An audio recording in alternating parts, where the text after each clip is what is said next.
ఒక లోయను దాటడానికి ఒకప్పుడు 5 గంటల ప్రయాణం.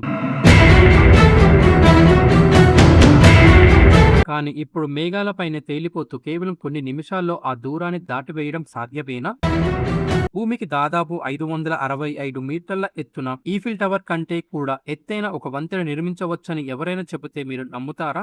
అసలు మనుషులు నడవడానికి కూడా వీలు లేని ఒక మహాలోయపై విమానాల కింద నుంచి వెళ్లేలా ఒక అసాధ్యమైన వంతెన ఎలా కట్టారో ఈ రోజు మనం తెలుసుకుందాం. చైనాలోని గీజౌ రాష్ట్రం ప్రపంచంలోని అత్యంత దుర్గమమైన కొండలతో కూడిన ప్రాంతం. ఇక్కడ కోట్లాది మంది ప్రజలు ఏళ్ల తరబడి బాహ్య ప్రపంచంతో సంబంధం లేకుండా జీవించారు. సరైన రూటు లేవు.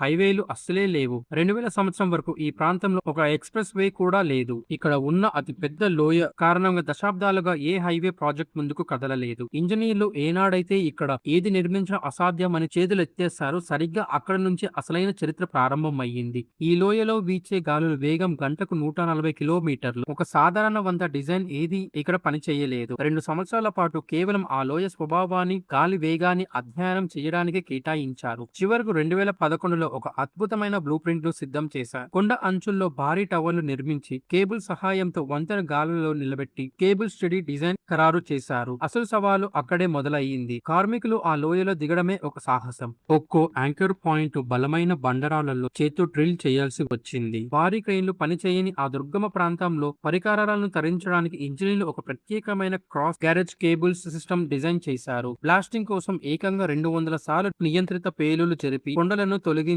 దారి చేసుకున్నారు. 2 వేర్వేరు బృందాలు లోయలో ఇరువైపు నుంచి ఏకకాలంలో పనులు ప్రారంభించారు. టవర్ల పునాదుల కోసం 15 మీటర్ల లోతున బలమైన బెడ్ రాక్ లో డ్రిల్లింగ్ చేశారు. ఒక్కో టవర్ ఫౌండేషన్ కోసం 15,000 క్యూబిక్ మీటర్ల కాంక్రీట్ ను ఏకదాటిగా పొయ్యాల్సి వచ్చింది. మధ్యలో ఆపితే నిర్మాణం మొత్తం కుప్పకూలే ప్రమాదం ఉంది. కొండ అంచుల నిలబడి పైకి పెరుగుతున్న ఆ భారీ టవర్ల కోసం సెల్ఫ్ క్లైంబింగ్ కాంక్రీట్ సిస్టమ్ ను వాడారు. కేవలం 62 రోజుల్లోనే మొదటి టవర్ 100 మీటర్ల ఎత్తుకు చేరుకుంది.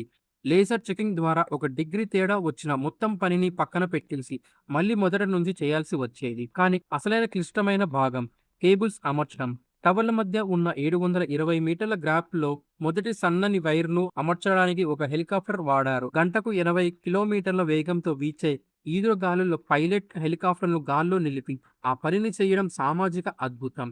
ఒక టవర్ కు 56 చొప్పున మొత్తం 112 కేబుల్స్ ను అమర్చారు. ఒక్కో కేబుల్లో 109 ఉక్కు తీగలు అత్యంత ఖచ్చితమైన హై టెన్షన్ తో ముడివేయబడి ఉన్నాయి. గాలి తీవ్రతకు కేబుల్స్ ఊగిపోయే ప్రమాదం రాకుండా ఉండడానికి వాటిలో ప్రత్యేకమైన షాకింగ్ అబ్జర్వర్స్ అమర్చారు. చివరికి 2 వైపుల నుంచి వంతెన డెక్ భాగాలు ఒకదానికొకటి ఎదురుగా వచ్చాయి. 2 కలిసే సమయంలో 3 సెంటీమీటర్ల తేడా వస్తే కేబుల్ 12 కేబుల్స్ టెన్షన్ మార్చడం ద్వారా సరిగ్గా 2 మిల్లీమీటర్ల ఖచ్చితత్వంతో సరిచేశారు. 120 టన్నుల బరువున్న ఆఖరి భాగాన్ని ఖచ్చితంగా అమర్చిన క్షణంలో 2 కొండలు ఒకటయ్యాయి. వందలాది కార్మికులు ఆనందంతో కంటతడి పెట్టారు. కేవలం కాంక్రీట్ వేయడమే కాకుండా ఈ వంతెన తన ఆరోగ్యాన్ని తానే పరీక్షించుకునేలా 600కు పైగా సెన్సార్లు అమర్చారు. ఉష్ణోగ్రత మారినప్పుడు వంతెన సుమారు 1/2 మీటర్ వరకు వ్యాకోచిస్తుంది మరియు సంకోచిస్తుంది. దీన్ని పరీక్షించడానికి ఏకంగా గరిష్ట బరువుతో నింపిన 80 ట్రక్కులను ఒక్కసారిగా వంతెన పైకి పంపి పరీక్షించారు. ఇంజనీర్లు ఊహించినట్టే వంతెన కేవలం 45 మిల్లీమీటర్లు మాత్రమే కిందికి వంగి తన పటిష్టతను నిరూపించుకుంది. చివరకు 2016 డిసెంబర్ 29న అద్భుతమైన వైపాంజింగ్ బ్రిడ్జ్ అధికారంగా ప్రారంభమయ్యింది. ఒకప్పుడు 5 గంటల ప్రయాణం నరకం ఇప్పుడు కేవలం 4 నిమిషాల ప్రయాణంగా మారిపోయింది. ఈ వంతెన ప్రారంభమైన మొదటి రోజే 3000కు పైగా వాహనాలు దీనిపై ప్రయాణించారు. గిన్నిస్ వరల్డ్ రికార్డులో దీని ప్రపంచంలోని అత్యంత ఎత్తైన వంతెనగా అధికారికంగా లిఖించబడింది. ఇక్కడ ఏది నిర్మించలేరు అన్న చోటే మనుషుల సంకల్పం బలం ప్రకృతి ఎంతలా శాసించగలదో ఈ వంతెన నిరూపించింది. అసాధ్యం అనుకున్న దానిని తమ మేధస్సుతో సుసాధ్యం చేయడం మానవ జాతి ప్రత్యేకత అనడానికి ఇది అత్యుత్తమైన నిదర్శనం.